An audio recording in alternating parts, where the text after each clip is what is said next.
check out fresh ဒါ training ကိုသွားမယ်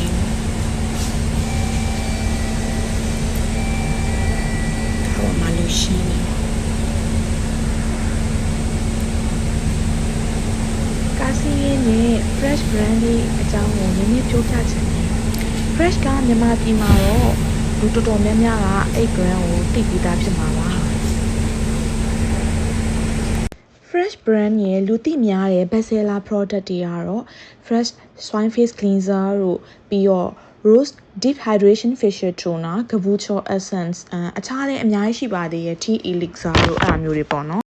fresh brand က1992ခုနှစ်လောက်ကတည်းကစပြီးရှိနေတော့အခုဆိုလို့ရှိရင်34နှစ်တောင်ရှိသွားပြီသူ့ရဲ့သက်တမ်းသူ့ရဲ့ main ကကြတော့ safe effective and sensorial ဖြစ်တယ်သူက natural ingredient တွေကိုပဲသုံးတယ်ဒါပေမဲ့ natural ingredient တွေကိုသုံးနေဆိုပြီးတော့အာနိတင်ပြတာနှီးမှာကိုကြောက်စရာမလိုဘူးဘာလို့လဲဆိုတော့သူက scientific craftsmanship တွေနဲ့တွဲထားရဲပြီးလို့ရှိရင်သူက effective sensorial product တွေကို create လုပ်ထားတယ်ပေါ့ပြီးတော့ ယူရဲ့တင်တန်းမှာတည်တည်ချာချာလေးလာလိုက်ရတော့ကြတော့သူ့ရဲ့ ingredients တွေက100ကျော်တယ်ပြီးလို့ရှိရင်သူက testing တစ်ခုပစ္စည်းတစ်ခုကိုထုတ်တော့မယ်ဆိုလို့ရှိရင်အနည်းဆုံး6လကနေအများဆုံး3နှစ်အထိသူက test လုပ်ပြီးမှလုပ်တယ်ပေါ့နော်ပြီးတော့သူတို့ကတဘာဝပတ်ဝန်းကျင်ကိုလည်းအရန်ထိမ့်သိမ့်နေဒါကြောင့်မို့လို့သူတို့ရဲ့ product တွေက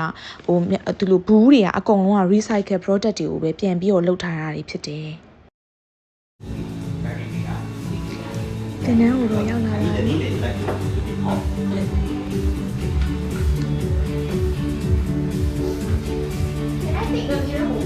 Cái đó là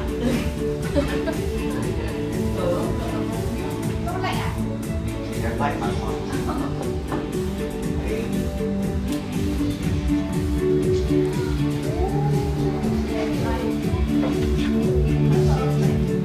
Vì hay là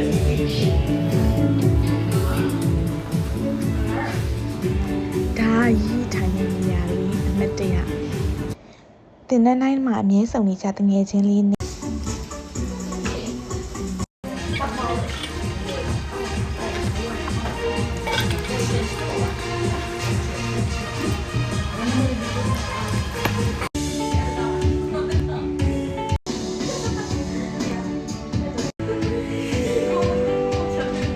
ဒါကတော့ brand founder တွေဖြစ်တဲ့ Love နဲ့ Alina တို့ဖြစ်ပါတယ်။သူတို့ပထမအဆုံးစပြီးထုတ်လုပ်ခဲ့တဲ့ဒီစက်ပြားလေးပေါ့နော်။ဒီစက်ပြားတွေကိုသူစထုတ်ချင်မှာသူတို့မရောင်းရအောင်။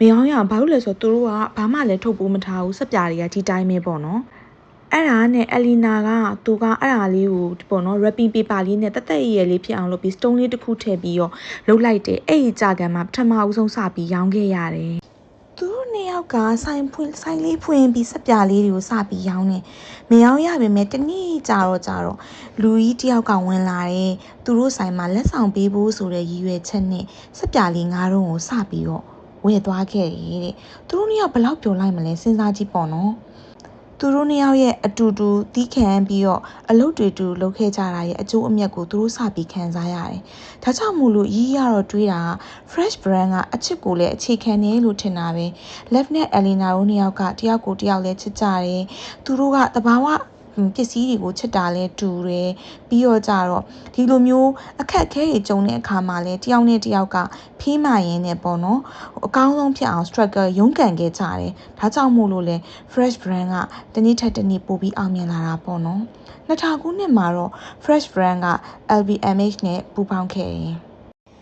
Love နဲ့ Alina တို့ကလည်းအခုရက်ထိတက်ရှိထင်ရှားရှိနေကြတော့မယ်နော်။နှစ်ယောက်စလုံးကကျန်းမာမာနဲ့တယောက်ကိုတယောက်လည်းအခုရက်ထိချစ်နေကြတော့မယ်။ဒါကြောင့်မို့လို့ချစ်ချင်းမြတ်တာကိုအခြေခံပြီးပေါက်ဖွာလာတဲ့ fresh brand ကို300မှာပို့ပြီးတော့ဘယ်လိုပြောမလဲယုံကြည်မှုလည်းရှိရဲ။သူတို့တွေက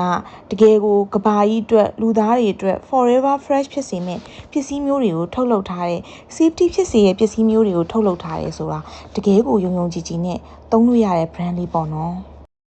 ရီကတော့ဒီတင်တန်းလေးကိုတက်ပြီးရင်နောက်မှာ fresh ကိုလည်းပို့ပြီးတော့ယုံလာတယ်ရောင်းမို့ကိုလည်းပို့ပြီးတော့ confidence ရှိလာတယ်ပေါ့နော်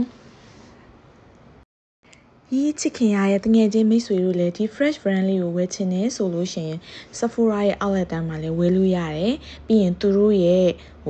ကိုပိုင် department store လည်းရှိပါတယ်အဲ့ဒီမှာသွားပြီးတော့တီတီချာချာပစ္စည်းလေးတွေကိုစမ်းတီတီချာချာလေးလေးလာပြီးတော့စိတ်ကြိုက်သွားပြီးရွေးပြီးဝယ်လို့ရရယ်နော်